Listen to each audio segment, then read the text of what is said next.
এই ৬ তলা বিল্ডিংয়ের সমান কাঠামোটি কোনো ফ্যাক্টরি বা ওয়ার্কশপ নয়, বরং এটি হলো বিশ্বের সবচেয়ে বড় এলএনজি ভিত্তিক কন্টেইনার শিপের ইঞ্জিন।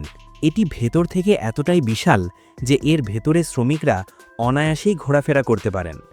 এই ইঞ্জিনটি এমন একটি প্রপেলারকে ঘোরায় বা ড্রাইভ দেয় যার উচ্চতা একটি দোতলা বাড়ির সমান। আর বুঝতেই পারছেন, যখন এটি কন্টেইনার শিপের ইঞ্জিন, তখন এতে জ্বালানিও নিশ্চয়ই প্রচুর লাগে। কিন্তু ঠিক কতটা? অবাক করা বিষয় হলো, এটি চালু করতেই প্রায় ১,০০,০০০ লিটার তেল খরচ হয়ে যায়। আরও বিস্ময়কর তথ্য হলো, এর ফিউয়েল ট্যাঙ্কের ভেতরে অলিম্পিক সাইজের ৬টি সুইমিং পুল অনায়াসেই এঁটে যাবে, এবং এতে জ্বালানি হিসাবে ধরে ২ কোটি লিটার লিকুইফাইড ন্যাচারাল গ্যাস বা এলএনজি। আজ আপনারা এমন একটি মেগা প্রজেক্টের নির্মাণ কাজ সম্পর্কে জানবেন, যা আক্ষরিক অর্থেই মানুষের ইঞ্জিনিয়ারিং বা প্রকৌশল বিদ্যার সীমানাকে নাড়িয়ে দিয়েছে। বিশ্বের লুকোনো সত্য চ্যানেলের ভিডিওতে আপনাদের আবারও স্বাগতম। বন্ধুরা, একবিংশ শতাব্দী চলছে, কিন্তু আন্তর্জাতিক বাণিজ্যের ৯০% পণ্য আজও সমুদ্রপথেই আনা নেওয়া করা হয়।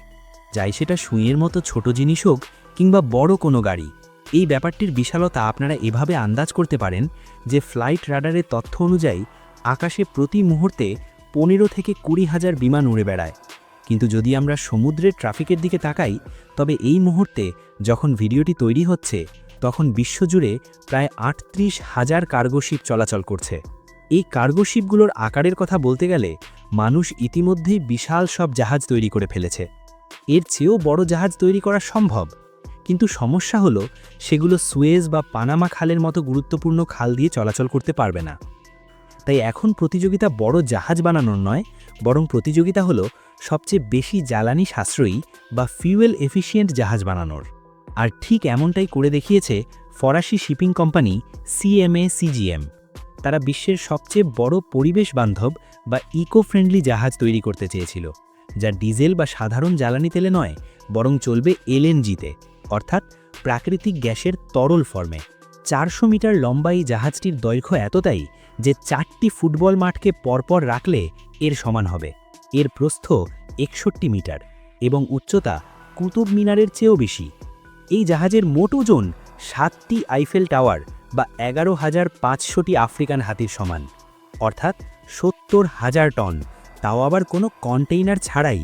এই জাহাজে মোট ২৩,১২০টি কন্টেইনার ধরানো সম্ভব। এর বিশালতার ধারণা এভাবে করা যায় যে যদি এই কন্টেইনারগুলোকে এক লাইনে রাখা হয়, তবে তা ১৫০ কিলোমিটার দীর্ঘ একটি লাইন তৈরি করবে। কিন্তু আসল চ্যালেঞ্জ শুধু এই ভারী জাহাজটি বানানোই ছিল না, বরং CMA-CGMকে এমন ৯টি জাহাজ তৈরি করতে হতো, তাও মাত্র ২ বছরের কম সময়ে। এই কাজের জন্য হংকংয়ের একটি শিপইয়ার্ডকে বেছে নেওয়া হয়, যা ৪ কিলোমিটার লম্বা এবং দেখলে মনে হয় যেন একটি ছোট্ট শহর। এখানে সারা বিশ্ব থেকে আসা ৬,০০০ শ্রমিক দিন-রাত কাজ করেন, এবং প্রত্যেকের কাজ আলাদা আলাদাভাবে ভাগ করা। কিন্তু প্রশ্ন হলো, যেখানে সাধারণত একটি জাহাজ তৈরি হতে ১৮ মাস সময় লাগে, সেখানে ২ বছরে ৯টি জাহাজ কিভাবে তৈরি হবে? এর সহজ উত্তর হলো, জাহাজগুলোকে টুকরো টুকরো অংশে বানানো হবে, যাকে বলা হয় ব্লকস। জাহাজের ভিত্তি হলো স্টিলের শিট, যাতে এতে জং না ধরে। একটি জাহাজের জন্য ১২,৬৬০টি স্টিলের শিটের প্রয়োজন ছিল। এই শিটগুলোকে একটি বিশেষ লেজার বিম দিয়ে কাটা হয়, যার তাপমাত্রা ১৮,০০০ ডিগ্রি সেলসিয়াস, অর্থাৎ সূর্যের উপরের তাপমাত্রার চেয়েও ৩ গুণ বেশি। এই লেজার স্টিলকে মাখনের মতো কেটে ফেলে। একটি জাহাজের জন্য মোট ৮৮০ কিলোমিটার লম্বা স্টিলের পটি বা স্ট্রিপ কাটা হয়েছিল। এরপর এই শিটগুলোকে জুড়ে ব্লক তৈরি করা হয়। এই ব্লকগুলো একটি রুমের সাইজের থেকে শুরু করে কয়েকতলা বিল্ডিংয়ের সমান উঁচু হতে পারে। আশ্চর্যের বিষয় হলো, এই ব্লকগুলোর ভেতরে আগে থেকেই পাইপ, ওয়্যারিং এবং অন্যান্য ফিটিংস ইনস্টল করে দেওয়া হয়। এটি জাহাজের পিছনের অংশ, যা ৫টি ব্লক মিলিয়ে তৈরি করা হয়েছে। এর ওজন ৭৯০ টন, যা ২টি ট্রেনের ইঞ্জিনের সমান। একে অত্যন্ত নিখুঁতভাবে জাহাজের আগে থেকে তৈরি কাঠামোর উপর বসানো হয়। মনে রাখবেন, ১ মিলিমিটারের ভুলও কয়েক মাসের পরিশ্রম নষ্ট করে দিতে পারে। একবার ব্লকগুলো সঠিক জায়গায় বসে গেলে শুরু হয় ওয়েল্ডিং বা ঝালাইয়ের এক অন্তহীন প্রক্রিয়া।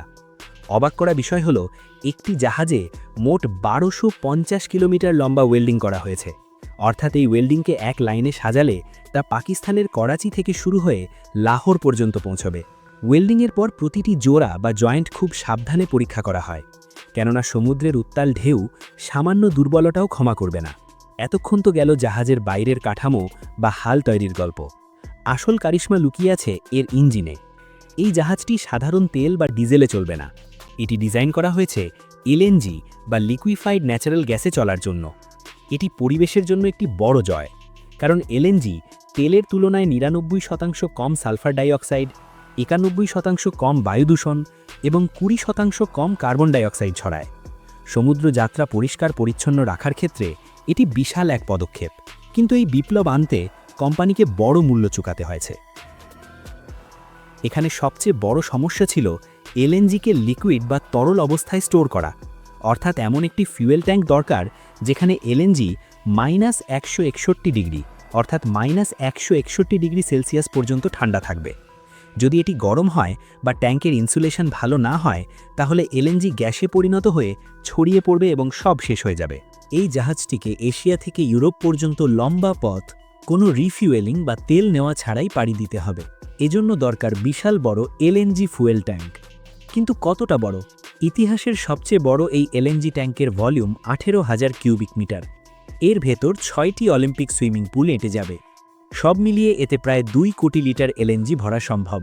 আসল চ্যালেঞ্জ ট্যাঙ্ক বানানো নয়, বরং ট্যাঙ্কটিকে বাইরের গরম থেকে বাঁচানো। এটা যেন জাহাজের ভেতর ৬টি সুইমিং পুলের সমান বড় একটি থার্মাস ফ্লাস্ক বানানো। এই ট্যাঙ্ক বানাতে প্রায় ৯ মাস সময় লেগেছে।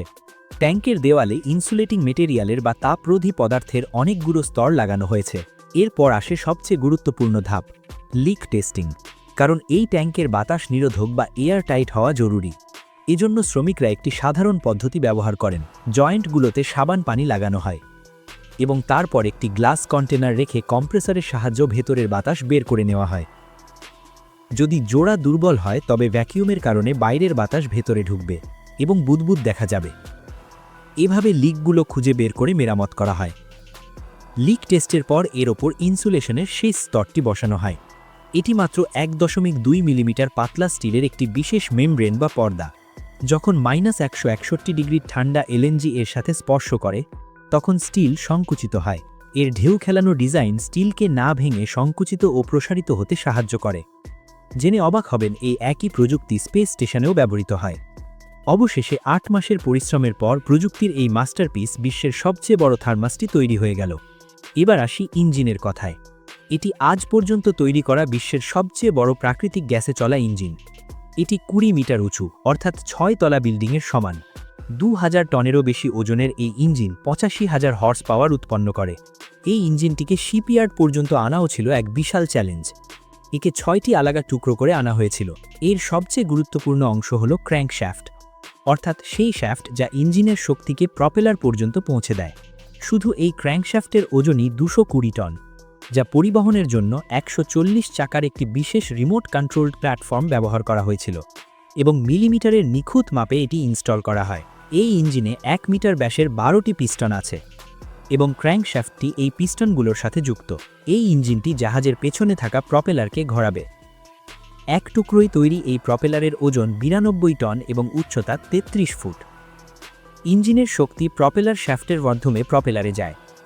এই শ্যাফটটি একদম সোজা হওয়া জরুরি, কারণ সামান্য বাঁকা থাকলেও হাই স্পিডে এটি প্রচণ্ড কম্পন সৃষ্টি করবে। এটা পরীক্ষা করার জন্য শ্যাফটের উপর নীল রঙের ডাই বা কালি লাগিয়ে প্রপেলারের ভেতর ঢোকানো হয়। বাইরে বের করার পর বোঝা যায় শ্যাফটের কোন অংশ প্রপেলারের ভেতরের অংশের সাথে লেগেছে। যেখানে রং লাগে না বা বেশি চাপ পড়ে, ইঞ্জিনিয়াররা সেই অনুযায়ী ব্যবস্থা নেন। পুরো কাঠামো তৈরি হওয়ার পর এবার পালা একে সমুদ্রের পরিবেশ থেকে বাঁচানোর, অর্থাৎ রং করার। সমুদ্রের নোনা পানি এবং ঢেউ স্টিলকে খেয়ে ফেলে এবং অমসৃণ সারফেসের কারণে জ্বালানি খরচ বাড়ে। তাই এতে ১০ লাখ লিটার বিশেষ পেইন্ট ব্যবহার করা হয়েছে। মোট রং করা জায়গা ছিল ৯,৫০০ স্কোয়ার মিটার, যা ভ্যাটিকান সিটির আয়তনের দ্বিগুণ। সবার শেষে বসানো হয় কমান্ড ব্রিজ। এটি জাহাজের মস্তিষ্ক, যেখান থেকে ক্যাপ্টেন এবং ক্রুরা জাহাজ নিয়ন্ত্রণ করেন। ৪০০ মিটার লম্বা এই জাহাজে স্মার্ট আই নামের সিস্টেম লাগানো আছে, যা ক্যাপ্টেনকে ব্রিজ থেকে বসেই ৩৬০ ডিগ্রি ভিউ দেখায়। অবশেষে ১.৫ বছরের অক্লান্ত পরিশ্রমের পর প্রথম জাহাজ জ্যাক সাঁদে প্রস্তুত হল। ১৫ দিনের কঠোর সি ট্রায়াল বা সমুদ্র পরীক্ষার সময় এর প্রতিটি জিনিস টেস্ট করা হয়। ইঞ্জিনের speed test, emergency break test এবং নেভিগেশন সিস্টেম সবই পরীক্ষা করা হয়। সেই সাথে পুরো স্ট্রাকচারের লিকেজও চেক করা হয়। সবচেয়ে গুরুত্বপূর্ণ হলো এর নোঙর বা অ্যাঙ্কার। এই দানবীয় জাহাজের নোঙরের চেনের এক একটি লিঙ্কের ওজনই 300 কেজি, আর পুরো চেনের ওজন 60টি আফ্রিকান হাতির সমান। অবশেষে 15 দিনের সি ট্রায়াল সফলভাবে শেষ হলো। ইঞ্জিনিয়ারিং টিমের লো কার্বন বা কম দূষণকারী জাহাজ তৈরির স্বপ্ন সত্যি হলো। শিপইয়ার্ড সময়ের বিরুদ্ধে দৌড়ে জিতে গেল। রেকর্ড সময়ে একে একে এমন 9টি কন্টেইনার শিপ তৈরি করা হলো। এটি শুধু স্টিলের পাহাড় গড়ার গল্প নয়, এটি হাজারো শ্রমিকের মেধা এবং দিনরাত পরিশ্রমের গল্প। এই জাহাজগুলো এখন বিশ্বের সমুদ্রে রাজত্ব করতে প্রস্তুত, তাও আগের চেয়ে অনেক বেশি পরিষ্কার পরিচ্ছন্ন উপায়। এই মেগা শিপগুলো প্রমাণ করে যে মানুষ যদি কিছু করার প্রতিজ্ঞা করে, তবে সে স্টিলের পাহাড়কেও উত্তাল সমুদ্রে ভাসিয়ে নিয়ে যেতে পারে।